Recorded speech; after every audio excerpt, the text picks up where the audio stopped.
Hi soulmates, welcome to class. So previously we did lace placement on the skirt parts, and in this class we're going to be doing lace placement on the cup side, but we're going to be using the pattern on the lace, okay, to embellish the two cups.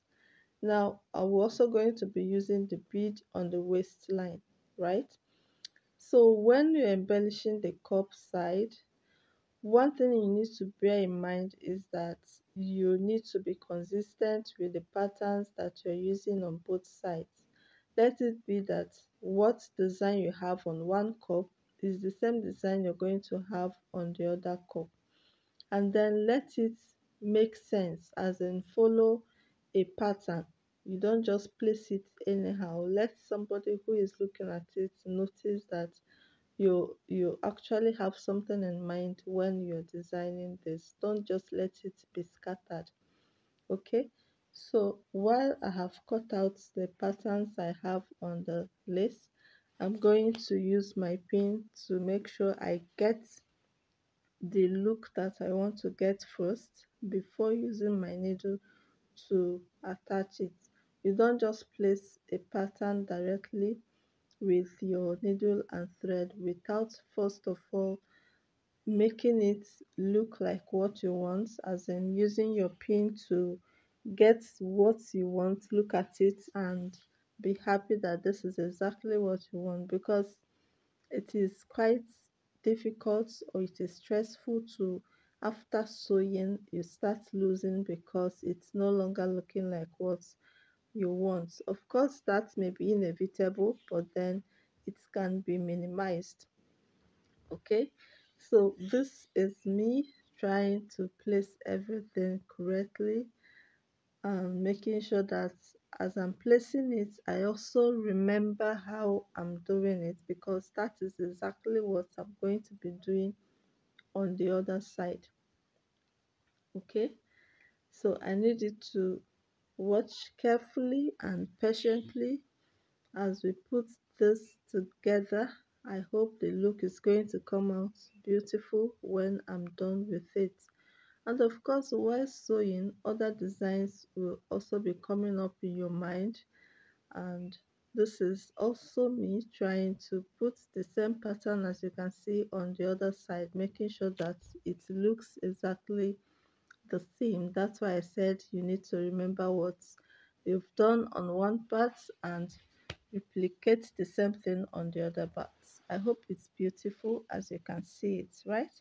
So we're not going over to the waistline. Initially I wanted to do this, but I didn't like it again, so I had to remove it and use bead on that part, right? It was looking too somehow. I can see the way it is.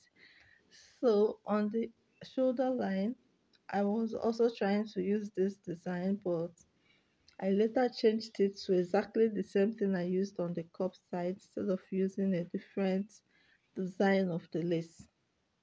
Okay, these are things you need to put into consideration. Let your creativity guide you, as they usually say it. So after that, you know that the cup was caged. So putting it together on the mannequin is going to be a lot of stress. So I had to sit down, hold it with my hands, so that when passing the needle, you can actually bend that cup part in order to pass your needle and make it easier for you, right? So you must not stand to fix it with your needle and thread. You can always get the design you want, sit down, and do what you have to do, because standing for a long time can actually cause a lot of stress. So you can see the one passing the needle. Make sure what you're doing, that the thread is not so visible. Okay, the thread shouldn't be so visible. You have to try as much as possible to make sure it is hidden, and that means you need to master your hand sewing, your hand needle sewing very well. Okay, so this is it. Now I've also put the beads, and I'm going to be finishing it up with this on the other parts, that on the parts that have not added the bead. You can see the way I was trying to embellish it, right? So I'll put my needle, I will complete the beading. First, you have to pass the needle after tying it. Pass it at a strategic point where the knotted part will not be so visible. Pass it like 2 times, okay? Then take your beads and put in it. So in this case, I'm just doing a scattered design. So it's just one needle, one bead at a time.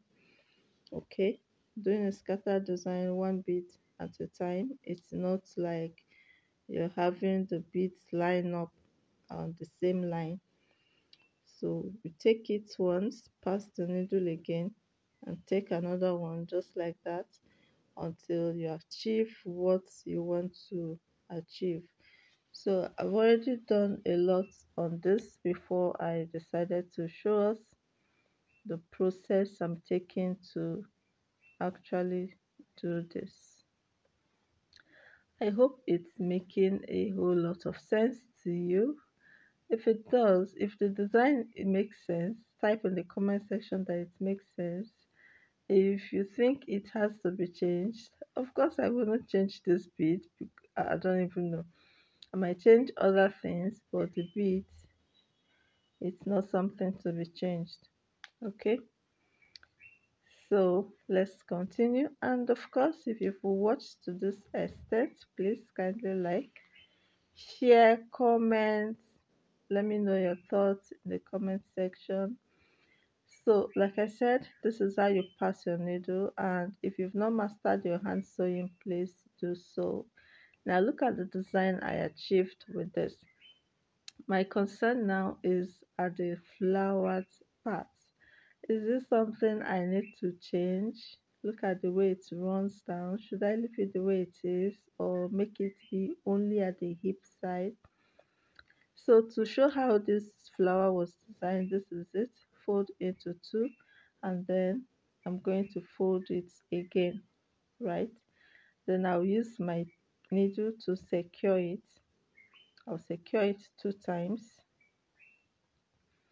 I'll pass the needle again before I will then attach it to the part where I want it to be.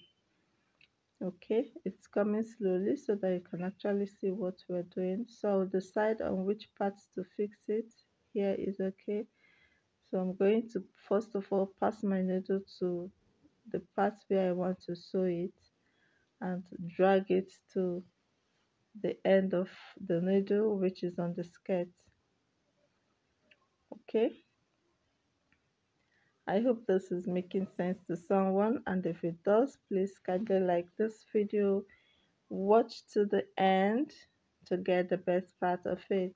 And of course, I hope you're actually getting the best part of it. I'm loving this, I'm loving it, I'm loving it. It's beautiful, but let me know your thoughts. But it's beautiful in my eyes, okay? The beauty is in the eyes of the beholder. This is your creativity. Let it guide you. Whatever it is that you come up with and it's fine by you, just go ahead and take a picture with it, snap and post.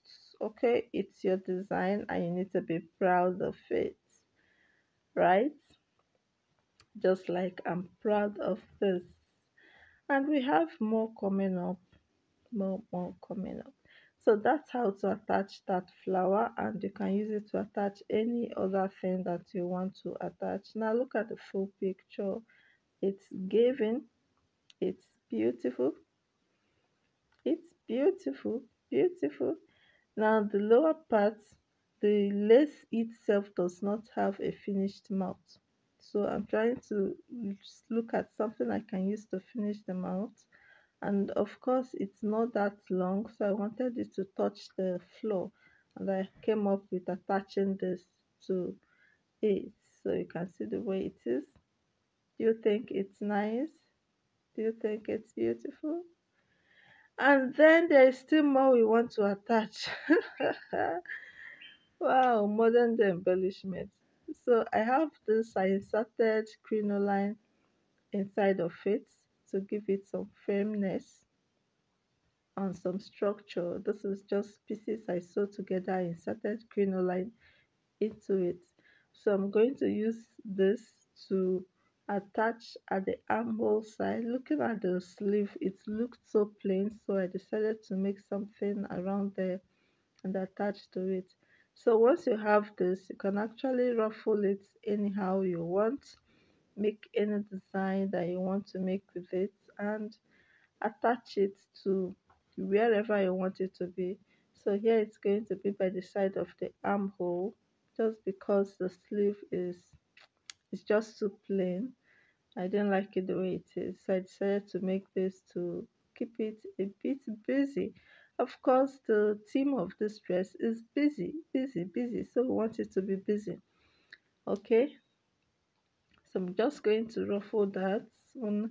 This is better fixed when you wear it, so that you actually know that this is where you want it to be and you will not have to make any mistake. Okay, so I'll just place it anyhow on the two sides, and that will be what we want to do. Okay, thank you so much for watching. Bye.